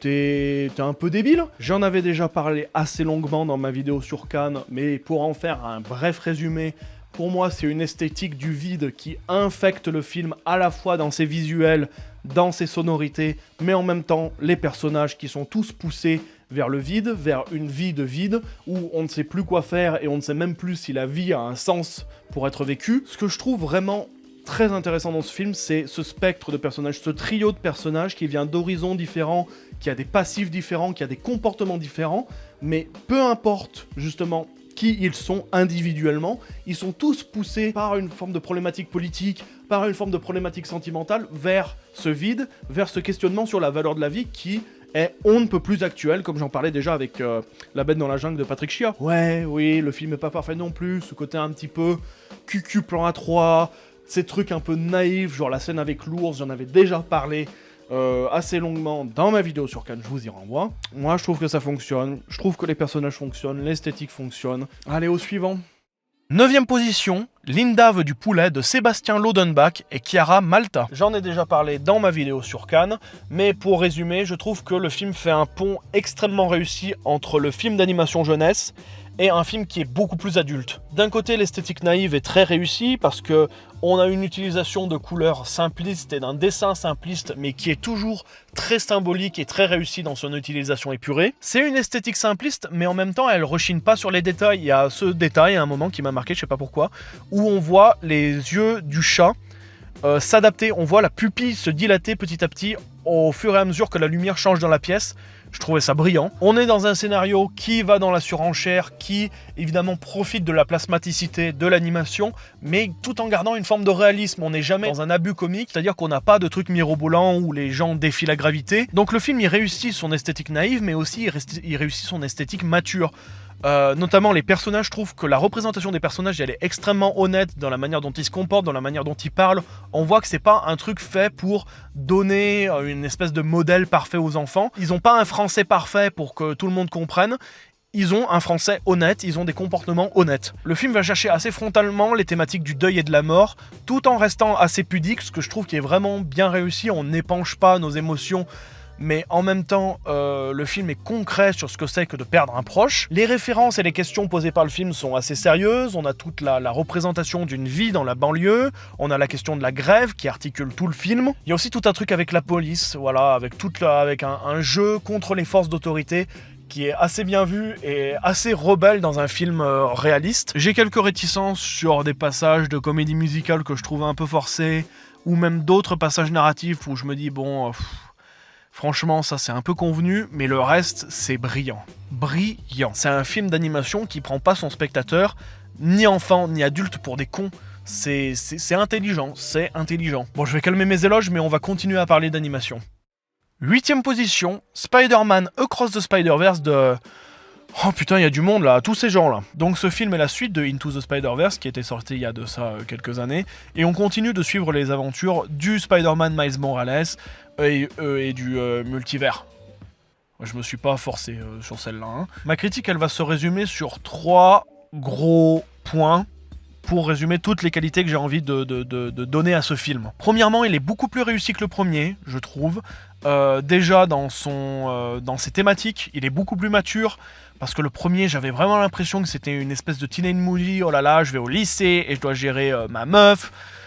On s'en branle, mec. On s'en branle carrément. Et ensuite, dans l'esthétique, il est plus réussi parce qu'on est loin des scènes d'action avec un montage haché, limite illisible qu'il y avait dans le premier.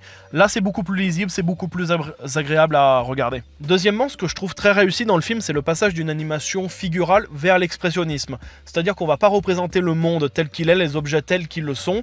On va infecter les décors, les objets, le dessin par les sentiments des personnages, par l'émotion des scènes. Je pense notamment à tout ce qui entoure Gwen et la relation avec son père, sa relation au monde et à autrui, où on va avoir des décors qui sont pas figurales, représentatifs, et on va avoir uniquement des teintes de couleurs, des jets de couleurs ici et là, très abstraits, où ces transitions qu'on a, où le décor se déconstruit et se reconstruit devant elle par des taches de couleurs, c'est très réussi. Franchement, c'est très réussi de justement dépeindre dans les scènes l'émotion des personnages, le sentiment des personnages, les tensions parfois aussi qu'il y a dans certaines scènes, les représenter dans le décor.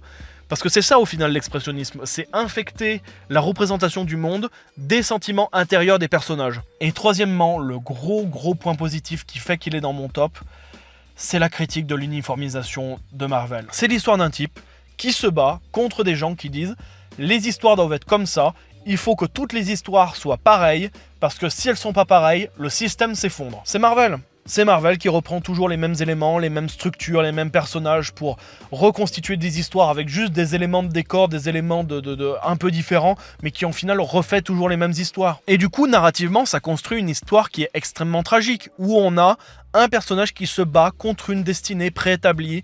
On lui dit que tu vas forcément perdre telle personne de ta famille, tu vas forcément te retrouver seul à tel moment. Et en fait, il dit non. Il dit non, je ne veux pas, je veux me battre contre ce destin préétabli qu'on essaye de m'appliquer. Donc ça donne une histoire à la fois qui est réussie dans son tragique et dans sa puissance tragique, mais aussi un film qui est réussi dans sa critique d'un Marvel uniformisé qui refait toujours les mêmes choses, avec un personnage qui dit je veux apporter du neuf. Je veux qu'on fasse enfin du neuf dans ce truc où on reproduit les mêmes carcans, les mêmes histoires tout le temps. Reste à voir le prochain. Là je suis dans le train de la hype. Le premier j'y étais pas, j'étais oh là là... c'est un peu nul. Là, je suis dans le train. Reste à voir s'ils vont continuer à cruncher leurs employés et les pousser à la dépression. C'est un peu le petit problème qui entoure cette saga actuellement. Voilà. Bon, on passe à la suite. 7ème position, The Quiet Girl de Colm Byred. Le film s'intéresse à un passage difficile d'une famille nombreuse à l'approche d'un nouvel enfant. On suit une des filles de la famille qui est très effacée, qui est très timide, qui va être donnée temporairement à des proches de la famille, le temps que la situation avec le nouvel enfant se tasse dans la famille nombreuse. Là encore, je peux pas m'empêcher de voir une mise en abîme sur la question de la simplicité. À la fois, on a un film qui vante la beauté, l'amour qu'il y a derrière les gestes simples, derrière les petits mots simples de la vie, la confiance qu'on peut lui restaurer justement par ces gestes simples, et en même temps un film qui vante une esthétique simple, qui montre la beauté d'une esthétique simple, en restant aussi très effacé, très solaire, très silencieux, presque pas narratif. C'est un film qui est extrêmement doux parce qu'il se concentre uniquement sur les gestes d'amour, sur les gestes de douceur qu'on donne à cet enfant, et en même temps c'est un film très doux parce que on va pas faire d'éléments dramatiques, on va pas représenter la gamine battue et c'est dramatique et c'est tout ça. Non, on l'implique. On donne au spectateur les éléments pour le comprendre, qu'elle est probablement pas forcément abusée volontairement par ses parents, mais qu'elle subit la négligence de ses parents. C'est pas un film qui va s'acharner dramatiquement sur les situations avec des points d'orgue émotionnels. Et on va laisser au spectateur la beauté du simple, les regards qui veulent tout dire, les petits gestes d'affection silencieux. Enfin, les Oscars me font voir une réussite. Parce que généralement, les films que je me pousse à regarder pour les Oscars et que j'aurais pas vu à la base, bah c'est des fails quoi. Et enfin, les Oscars me présentent un film sensible, un film qui traite de la question de la sensibilité et qui me rende sensible. Bon, encore une fois, on passe à la suite.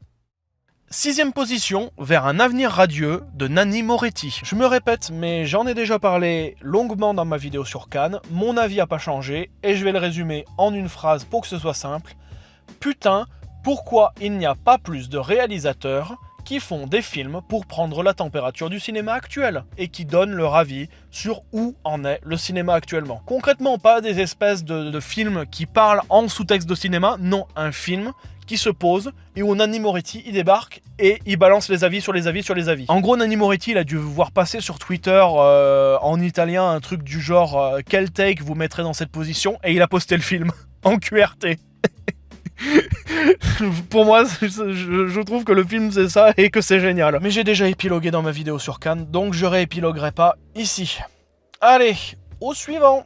5ème position, La Passion de Dodin Bouffant de Trần Anh Hùng. Déjà parlé dans ma vidéo sur Cannes, mais mon avis a un peu changé. En fait, avec du recul, je vois de plus en plus les problèmes idéologiques qu'il y a dans le film, avec tout ce que ça comporte d'exacerbation, du patriotisme et du conservatisme, un peu ouah, la culture française c'est génial, la gastronomie française c'est génial, soumettre des meufs en cuisine c'est génial, le fait qu'on compare la silhouette nue de Juliette Binoche à une poire comme si c'était un produit à consommer, et j'ai même vu quelqu'un parler du fait qu'on ne voit que Juliette Binoche à poil dans le film et c'est bizarre, on montre pas les mecs à poil, pourquoi? Il n'empêche que je reste conquis par la virtuosité de ce film, dans sa mise en scène, dans sa structure qui veut échapper à une narration obligatoire. Enfin bref, tout ça j'en avais déjà parlé dans ma vidéo sur Cannes, je voulais juste faire un point pour actualiser mon avis, mais puisque j'ai rien de plus à dire, on va passer à la suite.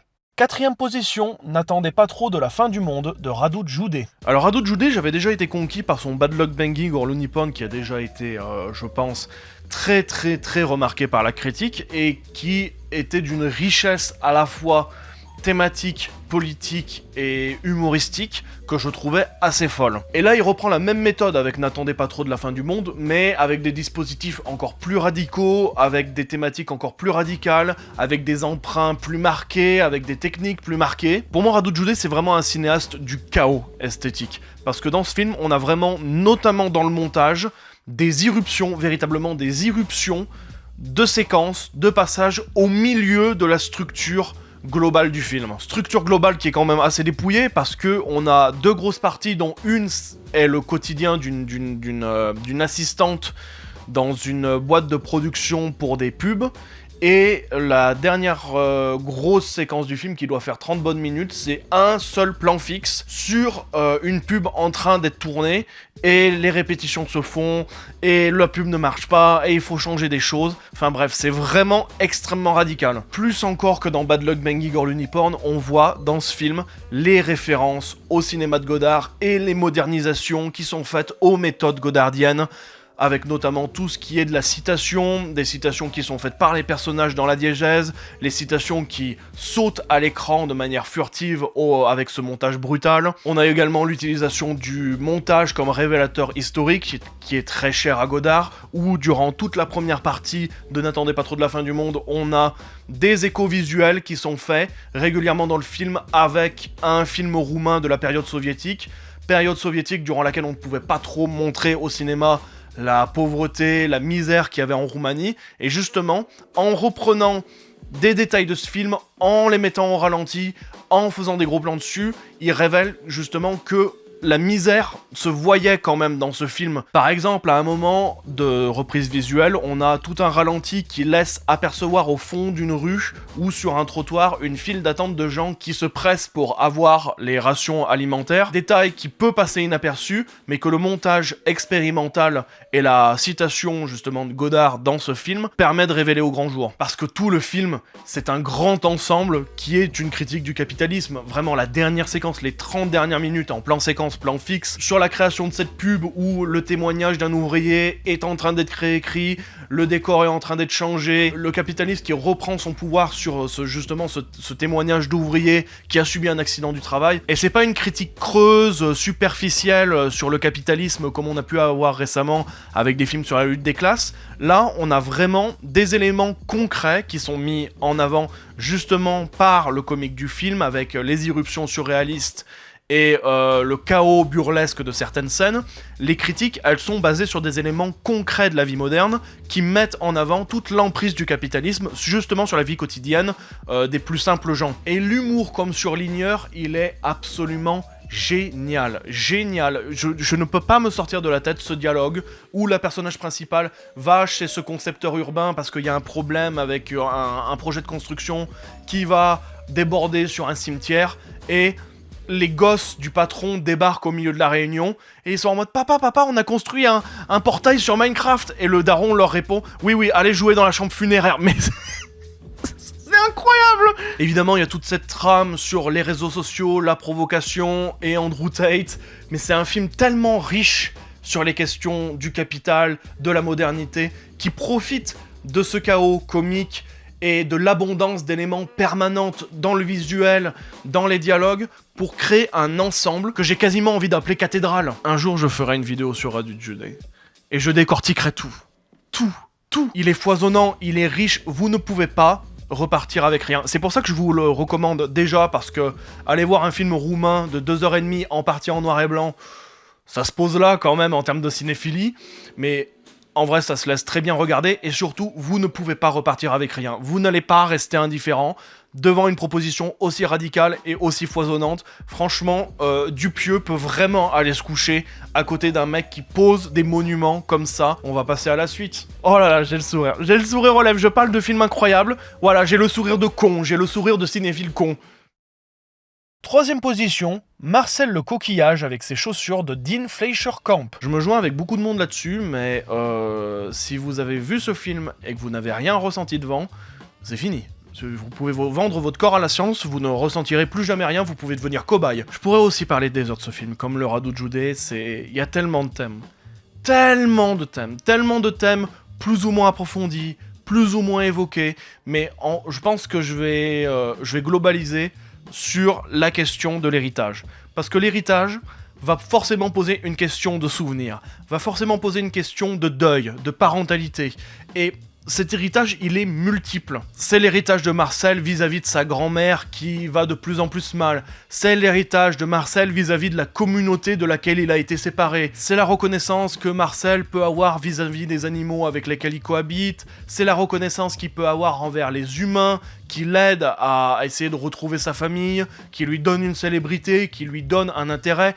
Tout le dispositif du documentaire, c'est frais. Mais c'est tellement frais, mais faites ça plus souvent, par pitié. Je sais que le mélodrame, avec tout ce que ça comporte d'excès d'émotion, ça peut déplaire à certains. Moi, je trouve au contraire que le film est sincère. Le film est sincère, on sent la sincérité d'un réalisateur qui avait beaucoup de thèmes très personnels à aborder, et on sent que c'est très personnel parce qu'il les aborde avec des détails, avec des suggestions, avec des mots et des idées qui sont extrêmement concrètes. Certes, le film n'est pas radical, il n'est pas original dans les situations qu'il présente, mais c'est pas pour ça que je dirais qu'il est convenu.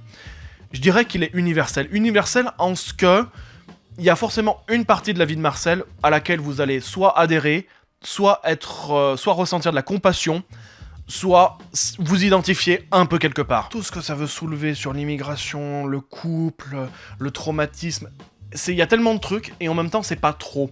C'est pas trop au sens où on va se perdre, parce que le film laisse beaucoup de ces éléments en fond, en toile de fond, pour que chacun les prenne, les saisisse, les complète ou pas avec son expérience personnelle, ou avec sa compassion personnelle. Même si évidemment il y a des thématiques qui sont un peu plus frontales, comme l'Alzheimer de la grand-mère de Marcel, mais bref.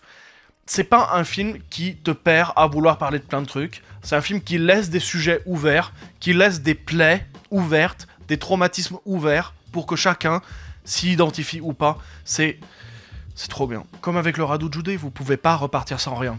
Vous pouvez pas repartir sans rien. Il y a forcément un élément qui va vous parler ou qui va vous toucher. Vous allez forcément repartir avec un truc. Forcément. J'aimerais cependant juste ajouter un petit détail. Cette série de vidéos, ce que fait Dean Fleischer-Camp, il a commencé sur YouTube avec ce personnage. Et pourtant, les réseaux sociaux, c'est le terme qu'il aborde le plus mal. Il essaye de faire tout un discours sur les contreparties de la célébrité, le backlash des réseaux sociaux, il y a des gosses qui viennent faire des TikTok devant la maison de Marcel. À un moment, je crois qu'il lance un hashtag, et le hashtag, il est pollué par des gens qui veulent pas du tout aider Marcel, mais qui veulent juste flouder, dire « Oh, le coquillage, il est trop mignon !» Là, ok, c'est convenu. Là, franchement, c'est convenu. On va quasiment passer rapidement au numéro 1, parce que le deuxième, j'en ai déjà parlé dans une autre vidéo. Et ça va aller très vite. Deuxième position, Omar la fraise d'Elias Belkedar. Vraiment, je ne comprends pas pourquoi j'aime ce film. En fait, j'ai l'impression qu'il est parfait. J'ai l'impression qu'il est parfait parce que je trouve aucun temps mort, aucun raté dans la photographie qui est sublime, aucun ventre mou dans la structure. Tous les éléments font sens, donnent du corps soit à la comédie, soit à la tragédie, qui certes part dans l'excès, mais qui malgré tout se tient ensemble. Tout se tient ensemble. Il n'y a aucun élément où je dis « Ah, ça c'est un peu chiant, c'est un peu gênant, c'est un peu un passage redondant. » Et je trouve que même justement dans les reprises, dans les échos, dans les adaptations d'un cinéma de mafia américain très excessif, malgré l'excès, les adaptations elles sont toujours bien trouvées. Cette scène de démonstration de force où il y a la course de dromadaire et Benoît Magimel dans son Hummer blanc. Benoît Magimel, juste tu veux le baiser? Tu veux le baiser? Voilà, j'ai essayé d'étoffer un peu ma critique dans la vidéo sur Cannes, mais ici je vais juste vibrer, je vais juste vibrer, je vais juste démontrer mon amour incompréhensible et pourtant invétéré pour ce film. Voilà, Omar la fraise, je t'aime. Allez, on passe au numéro 1, et là j'en ai jamais parlé, donc je vais avoir des choses à dire. Première position, Sick of Myself de Christopher Borgli. Je ne comprends pas Christopher Borgli. Je ne comprends pas comment on peut faire un film aussi juste dans son esthétique, dans sa sensibilité, dans ses personnages, dans sa satire sociale, dans tous ces éléments, comment on peut faire un film à la fois comique et juste, qu'est Sick of Myself, et puis faire Dream Scenario, qui est creux, vide et qui rate son sujet, qui ne comprend pas de quoi il parle. Tous les éléments de Sick of Myself tapent juste, et Dream Scenario, ça tape toujours à côté. Soit c'est mal fait, soit c'est mal écrit, soit c'est mal pensé, soit c'est complètement aux fraises. Peut-être que c'était un one-shot, voilà, peut-être que Sick of Myself est un one-shot de Christopher Borgli, et qu'il est incapable de faire un scénario aussi juste. Parce que Sick of Myself, et je vais détailler dans ma critique, il est doux amer. Il est doux amer, ce que est pas Dream Scenario, qui est uniquement dans la moquerie sur ce personnage. Et c'est aussi ce qui m'a saoulé dans Beau is Afraid, c'est... On va se foutre de la gueule d'un personnage pendant 2h30, on lui refuse toute pitié. On ne peut pas avoir pitié de ces personnages. La seule pitié qu'on peut avoir, c'est justement, on a pitié d'eux parce que le scénario s'acharne sur eux. C'est même pas le sort ou une espèce de manipulation, machin bidule chouette. J'avais envie que Ari Aster arrête d'emmerder Beau, et j'avais envie que Christopher Borgli arrête de faire chier Nicolas Cage, parce que j'avais l'impression que c'était vraiment une humiliation publique qui n'avait aucun sens. Aucun sens. La réussite de Sick of Myself, c'est son doux amer. C'est son doux amer sur ces personnages qui sont à la fois des connards et humains, et je vais le détailler dans ma critique, mais faire à côté Dream Scenario, qui est juste une comédie de harcèlement, comme l'était Boys Afraid, c'est le même problème. C'est un film qui s'acharne sur ces personnages, qui leur refuse toute pitié. Moi, c'est deux films où, en tant que spectateur, je me sens pas respecté. Pour la bonne et simple raison que ce ne sont même pas des films manichéens, ils sont unidirectionnels. Vous ne pouvez pas penser autrement que ce sont des losers, il faut se moquer d'eux. Et si vous commencez à dire « il faut avoir de la pitié pour Beau », vous critiquez le film. Vous critiquez le film parce que toutes les portes de sortie, toutes les tentatives d'échapper à ce truc, elles sont refusées. C'est même pas un espèce de tragique où le personnage se débat, et plus il se débat, plus le truc se referme sur lui. Non, on le projette de scène en scène, de séquence en séquence, d'endroit en endroit qui n'ont rien à voir, et à chaque fois, on leur refuse tout moyen d'avoir un minimum d'humanité. Et même dans ce truc unidirectionnel, même dans ce truc-là, c'est pas drôle. C'est pas drôle parce que le film rigole déjà de ces personnages. J'ai plus la place pour rire. C'est comme si j'avais Christopher Borgli ou Ari Aster qui étaient en train de rigoler, de hurler de rire à l'arrière de la salle, et tout le monde est un peu gêné parce que, arrête frérot, tu casses les couilles à tout le monde à hurler comme ça, c'est pas drôle là. Et ça se sent qu'à la base, ils voulaient tous les deux créer des cauchemars. Les deux films veulent créer des cauchemars visuels, sonores, scénaristiques. C'est une spirale infernale qu'on veut nous présenter et à laquelle on est invité à admirer dans une espèce de désespoir absolu, mais en fait, on est pris dans cette spirale infernale parce qu'on ne nous laisse pas le choix, on ne nous laisse pas l'espoir de peut-être il va y arriver, peut-être il va faire machin. Non, c'est forcément des connards, c'est forcément des losers et rien de plus. Et ça me fait chier d'être pris pour un con et que le réalisateur se sente plus intelligent que tout le monde à dire « Ah, regarde comme il est débile, je vais bien te montrer comment ce personnage est un loser. » Mais si t'avais juste été un peu plus nuancé, si tu nous avais laissé réaliser nous-mêmes la part de loserie qu'il y a dans ce personnage et pas partir dans un excessif constant, on aurait pu avoir notre mot à dire. On aurait pu avoir, en tant que spectateur, la capacité de réaliser que, en effet, ils sont pris dans une spirale tragique où ce sont des losers absolus, mais non, il faut que tu nous le dises pour nous. Il faut même, plus que tu nous le pré-mâches, il faut que chaque frame nous le crache à la gueule. Et en plus, dans Boys Afraid, il y a tout ce truc de psychanalyse, de chasteté, de judéité qui...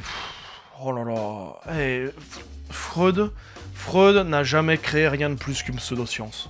C'est tout. Bon, le venin maintenant craché, il serait peut-être temps de revenir sur ce qu'on est en train de faire, c'est-à-dire le top 1. Comme je le disais, ce que réussit Sick of Myself, c'est son doux amer. C'est son mélange entre l'amer de la satire sociale hyper acide sur la société de l'attention, mais en même temps la douceur d'un film de romance, parce que je persiste à croire que Sick of Myself est une romance au fond d'elle-même. Les scènes de satire sociale, elles créent des moments de comédie absolument brillants.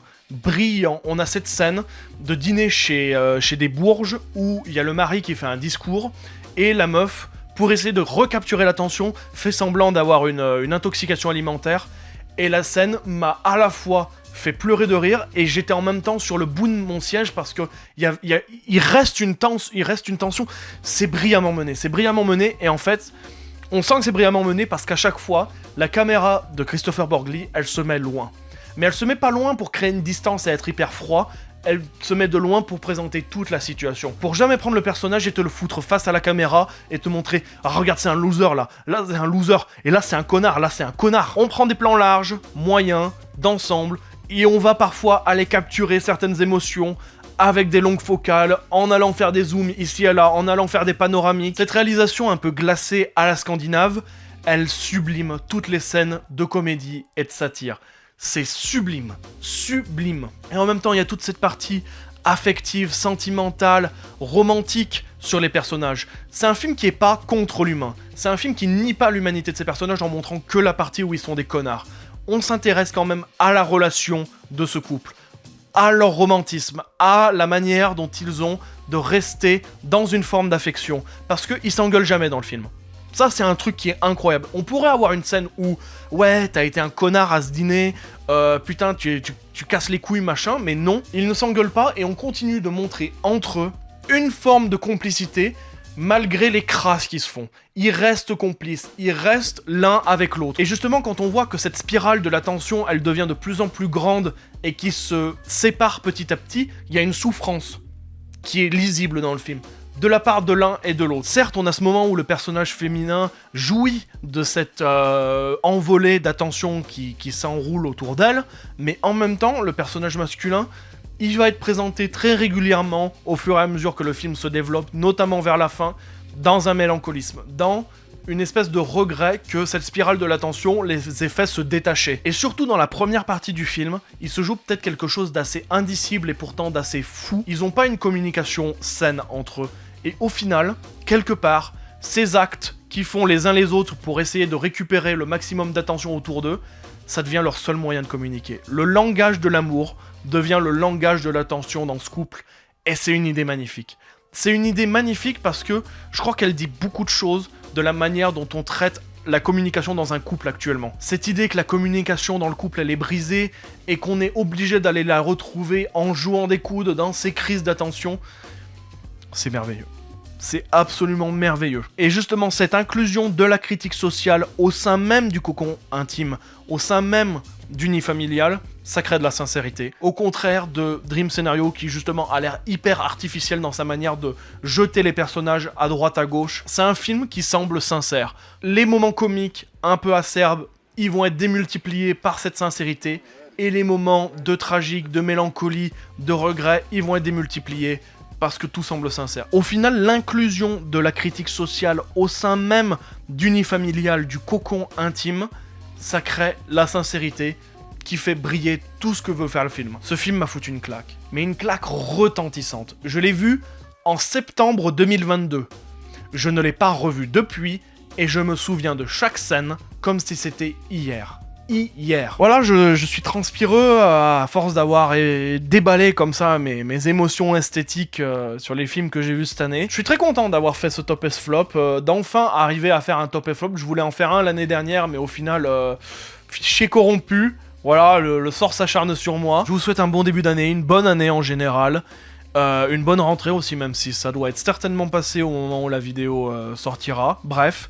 Et surtout d'aller checker mon Twitter Donatien_pro où actuellement en épinglé, il y a le clip qui présente tous les lives Twitch que je vais présenter sur toutes les cérémonies de début d'année sur le cinéma.